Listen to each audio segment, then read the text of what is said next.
Ce podcast inclut du contenu généré ou enrichi à l'aide d'outils d'intelligence artificielle.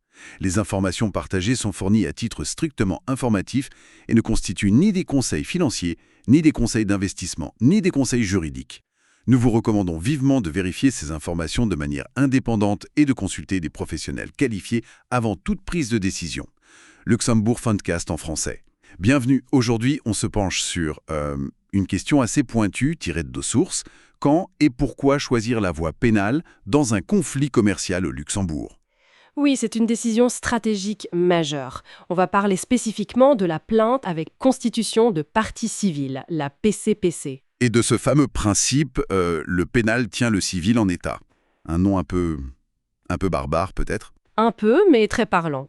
C'est vraiment un outil à double tranchant. Alors, explorons ça. Les sources mettent en avant 3 points. D'abord, la PCPC elle-même, ce mécanisme qui lance l'enquête, mais fait perdre le contrôle. Tout à fait. Ensuite, l'impact de ce principe, le pénal tient le civil, qu'on surnomme parfois le grand gel. Le grand gel, j'aime bien l'image.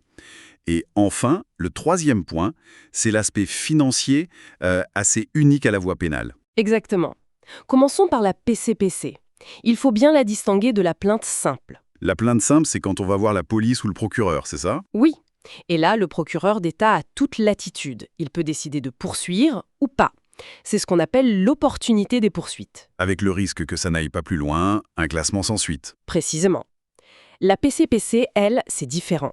C'est une action formelle, beaucoup plus engageante. Engageante parce qu'elle oblige à agir. Oui, en déposant une PCPC devant le juge d'instruction, on force l'ouverture d'une enquête judiciaire, une information judiciaire. Le procureur ne peut plus simplement classer l'affaire. Ah, d'accord. On contourne sa décision en quelque sorte. C'est l'idée. Mais attention, c'est un peu un pacte faustien, comme le suggèrent les analyses. Le plaignant devient partie civile, il peut demander réparation de son préjudice, mais il perd le contrôle de l'enquête. C'est le juge d'instruction qui prend la main. Et il enquête de manière totalement indépendante. C'est-à-dire qu'il ne va pas juste chercher à confirmer ce que dit le plaignant. Non, pas du tout. Il instruit à charge et à décharge. Il cherche la vérité, tous les éléments, favorables ou défavorables. L'enquête peut donc réserver des surprises. Et le procureur dans tout ça, il disparaît. Non, il reste présent. Il suit l'enquête et donne son avis à la fin. Ce sont ses réquisitions. Il peut demander un renvoi en jugement ou un non-lieu. N'oublions pas non plus, comme le mentionnent les documents, la dimension européenne avec le parquet européen, le PPO. Absolument. Pour certaines fraudes financières transfrontalières, comme la fraude à la TVA, c'est le PPO et le procureur européen délégué, l'EDP, qui sont compétents. Passons au 2e point. Le pénal tient le civil en état. Le grand gel. Voilà. Alors ça, c'est un principe fondamental. Si une affaire est portée au pénal et qu'il y a une procédure civile en parallèle sur les mêmes faits, La procédure civile s'arrête. elle est suspendue. Le juge civil doit surseoir à statuer, attendre la décision pénale définitive. Pourquoi cette règle? L'idée, c'est d'assurer la cohérence des décisions de justice. Éviter qu'un juge civil dise blanc si le juge pénal dit noir sur la même situation. C'est un héritage du droit français, très ancré. Mais on imagine bien l'utilisation stratégique. Bloquer une action civile qui nous dérange. Exactement. C'est une arme puissante pour geler une procédure adverse pendant des années, parfois. Le risque d'abus pour retarder les choses est réel. Et reconnu d'après les sources? Oui, des rapports officiels du ministère de la Justice luxembourgeois l'ont souligné en 2014 et 2019. Mais attention, ce gel n'est pas éternel non plus. Ah bon? Quelles sont les limites? Si l'action pénale s'arrête, par exemple un classement sans suite finalement, ou une ordonnance de refus d'informer du juge, la suspension cesse. La Cour de cassation l'a rappelé en 2021. Il y a aussi des exceptions légales. D'accord. Parlons pratique maintenant. Pour déposer une PCPC, il faut quoi? Un dossier béton, j'imagine. Ah oui, il faut bien s'identifier, souvent avec un extrait du LBR, le Luxembourg Business Register, pour une société. Il faut un récit très précis des faits, le fait générateur du dommage, et bien sûr des preuves pour étayer tout ça. Et les coûts? Parce que ça doit coûter cher, non? Alors, il y a d'abord la consignation. C'est une somme d'argent, une sorte de caution, fixée par le juge. Elle sert à garantir le paiement d'une amende si la plainte est jugée abusive. Une sorte de garantie. Et ensuite? Ensuite, bien sûr, les honoraires d'avocat. Au Luxembourg, ils sont libres, mais doivent rester raisonnables. Le pacte de quota litis pur, où l'avocat ne serait payé qu'en pourcentage du résultat, est interdit. Mais c'est là qu'arrive le gros avantage financier dont parlaient les sources, c'est ça. La récupération des frais. Exactement. Et c'est le point clé financier.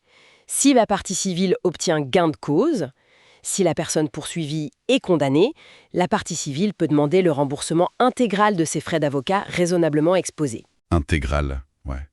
Pas juste une petite partie symbolique comme au civil ou... Non, potentiellement l'intégralité. La jurisprudence luxembourgeoise est constante là-dessus. C'est une différence énorme avec le civil où les dépenses sont limitées et l'indemnité de procédure est souvent très faible, symbolique. C'est un argument de poids, mais il faut être patient, j'imagine. Oh oui! Une enquête, c'est minimum 6 à 12 mois, souvent plus, et la procédure complète jusqu'à un jugement définitif, ça peut prendre 2, 3, 4 ans, voire davantage. Donc ce potentiel de récupérer ses frais, plus les pressions d'une vraie enquête pénale sur les personnes physiques, les dirigeants, Qui peuvent voir leur responsabilité personnelle engagée, oui. tout ça fait de la menace d'une PCPC un levier de négociation assez puissant pour chercher un accord amiable, finalement. Les sources mentionnent d'ailleurs la médiation pénale. Tout à fait. C'est un outil de pression indéniable. En résumé, les atouts de la voie pénale sont clairs.